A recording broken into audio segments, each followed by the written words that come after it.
L K G okay 75 rupees ಅಷ್ಟೇ. Even U K ಜಿಲೂ 75 ರುಪೀಸೇ ಇದ್ದಿದ್ದು, right, ಹೌದು. ಅದಾದಮೇಲೆ ಫಸ್ಟ್ ಸ್ಟ್ಯಾಂಡರ್ಡಲ್ಲೇನೋ ಸ್ವಲ್ಪ ಇದಾಯಿತು, 290 ಆಯಿತು. ಅಗೇನ್ ಹಾಂ, ಫಸ್ಟ್ ಸ್ಟ್ಯಾಂಡರ್ಡ್ ಅದೇ 250 ಆ ಥರನೇ ಇತ್ತು. ಅಗೇನ್ ಫಿಫ್ತಲ್ಲಿ 825 ಆಯಿತು. ಅದು ಮೇ ಬಿ 2 ಮಂತ್ಸ್ದೆಲ್ಲ ಸೇರಿಸಿ ಕಟ್ಟಿದ್ದೇನೋ, I think, no idea. Then again ಸಿಕ್ಸ್ತಲ್ಲಿ 560 ರುಪೀಸ್ ಆಯಿತು. ಇಟ್ ವಾಸ್ ಓಕೆ, ಅದೇನು ಅಂತ ಏನು ಓಕೆ. ಈವನ್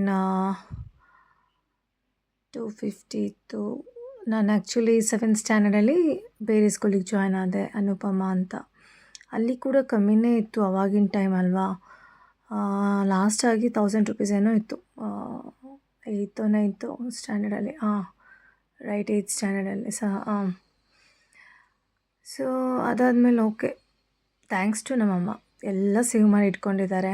ಹಳೇದು ನಂದೆಲ್ಲ ಎಲ್ ಕೆ ಜಿಯಿಂದ ಎಲ್ಲ ರೆಸಿಪ್ಟ್ ಇಟ್ಕೊಂಡಿದ್ದಾರೆ.